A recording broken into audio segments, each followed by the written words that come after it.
ప్రభు అయిన యేసుక్రీస్తుల వారి ప్రశస్తమైన నామంలో దేవుని వాక్యం కోసం ఆసక్తితో ఎదురుచూస్తున్న మీకందరికీ హుజరాబాదులోని హోరేబు ప్రార్థనా మందిరం నుండి ఈ ఉదయకాలపు శుభములు వందనాలు తెలియజేస్తున్నాను. దేవుని వాక్యాన్ని చదువుకుందామండి. మార్క్స్ వార్త 11వ అధ్యాయము 23-24 వచనాలు. ఎవడైనను ఈ కొండను చూచి నీవు ఎత్తబడి సముద్రంలో పడవేయబడుమని చెప్పి తన మనసులో సందేహింపక తాను చెప్పినది జరుగునని నమ్మినడలా వాడు చెప్పినది జరుగునని మీతో నిశ్చయముగా చెప్పుచున్నాను. అందుచేత ప్రార్థన చేయనప్పుడు మీరు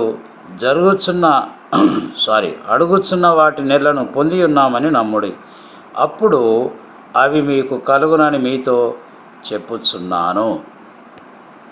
క్రీస్తునందు ప్రియ సహోదరి సహోదరులారా, ప్రభు అయిన యేసుక్రీస్తుల వారు శరీరధారి ఈ లోకంలో జీవించిన దినాల్లో ఆయన అనేకమైన వాస్తవాలను తన చుట్టూన్నటువంటి జన సమూహాన్ని ఉద్దేశించి మాట్లాడి ఉన్నాడు.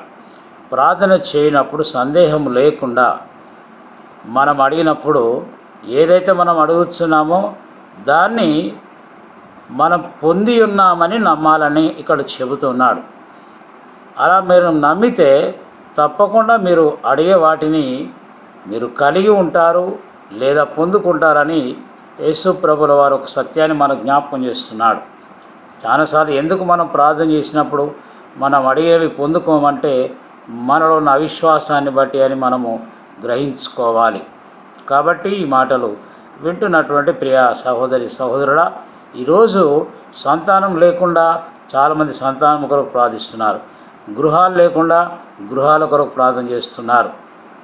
అదేలాగున ఈ లోకంలో ఏదైతే మనము కలిగి లేమో వాటిని కావాలని ఎన్నో సంవత్సరాల నుండి మనము ఎదురు చూస్తున్నాం, ప్రార్థిస్తున్నాం. కానీ ఎందుకు అవి కలగడం లేదు, పొందుకోవడం లేదంటే ఎక్కడో ఒకలాంటి సందేహం మనలో గూడు కట్టుకుని ఉందని మనం గ్రహించి ఈరోజు ఆ సందేహాన్ని, ఆ అవిశ్వాసాన్ని మనం తొలగించుకుందాం. ప్రార్థించేటప్పుడు దేవుడు అవన్నీ మనకు అనుగ్రహించాడని మనము 100% మనము నమ్మి ప్రార్థన చేస్తాం. అలా చేయనప్పుడు తప్పకుండా దేవుడు అనుగ్రహిస్తాడని గ్రహించుదాం. అలాంటి నిస్సందేహమైనటువంటి మనసు పరిశుద్ధాత్మ దేవుడు మనందరికీ దయచేయనుగాక. దేవుడు మిమ్మల్ని దీవించునుగాక. అందరికీ వందనాలు.